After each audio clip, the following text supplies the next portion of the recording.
వక్ఫ్ కౌన్సిల్లో ముస్లిమేతరులను సభ్యులుగా నియమించొద్దని సుప్రీంకోర్టు ఆదేశించింది. మరింత సమాచారం మా ప్రతినిధి అరుణ్ అడిగి తెలుసుకుందాం. అరుణ్, వక్ఫ్ చట్ట సవరణపై సుప్రీంకోర్టు ఆదేశాలేంటి?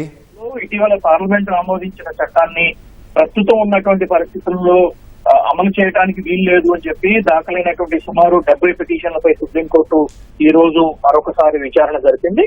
ఈ రోజు జరిపినటువంటి విచారణ సందర్భంగా సుప్రీంకోర్టు కీలకమైనటువంటి ఆదేశాలు జారీ చేసింది.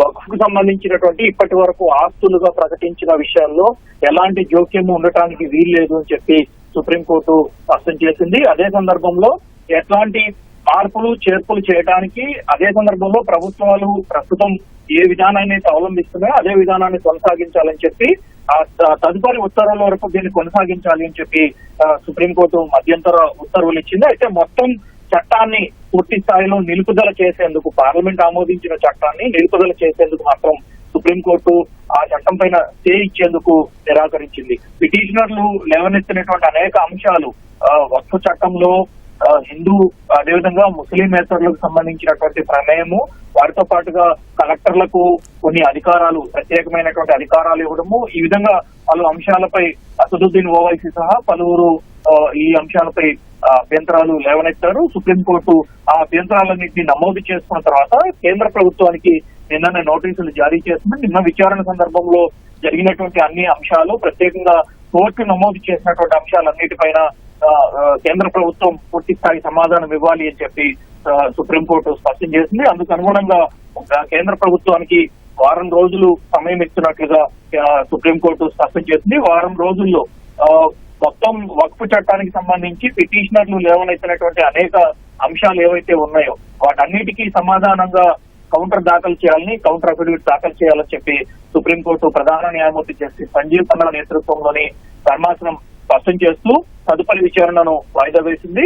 ఈ పిటిషన్లకు సంబంధించినటువంటి విషయంలో ఎలాంటి అంశాలు ప్రధానంగా లేవనెత్తినటువంటి అంశాల పట్ల కేంద్ర ప్రభుత్వం వైఖరి ఏ విధంగా ఉంది అనేటువంటి విషయాలన్నిటిపై స్పష్టంగా సమాధానం ఇవ్వాలి అని చెప్పి సుప్రీంకోర్టు స్పష్టం చేసింది.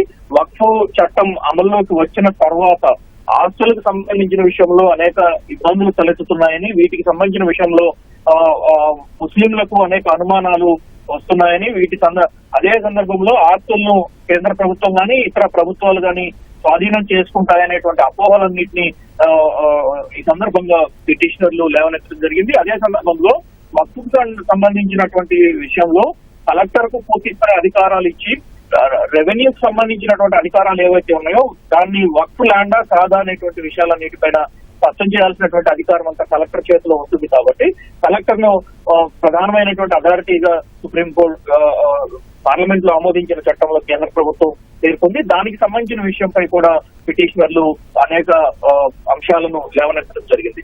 దాంతో పాటుగా వక్ఫ్ కు సంబంధించినటువంటి కమిటీలో ముస్లిమేతరులు ఉండాల్సినటువంటి అవసరం లేదు కాబట్టి వారిని ఎందుకు ఉంచాలి అనేటువంటి ప్రధానమైనటువంటి అంశం కూడా ఇక్కడ సమాధానం చెప్పాల్సి ఉంటుంది.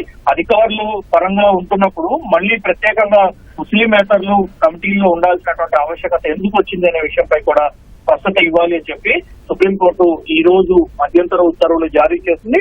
వారం రోజుల తర్వాత తిరిగి మరోసారి వక్ఫ్ చట్టాన్ని కొనసాగించటమా లేదా కేంద్ర ప్రభుత్వం ఇచ్చేటువంటి సమాచారము, దాని తదనంతర పరిణామాలు, చట్టాన్ని పూర్తి స్థాయిలో అమలు చేయటమా లేదు దాంట్లో ఏమైనా మార్పులు తీసుకురావటం అనేటువంటి విషయాలన్నిటిపైన వారం రోజుల తర్వాత సుప్రీంకోర్టు మరోసారి విచారణ చేపట్టబోతోంది. ధన్యవాదాలు అరుణ్.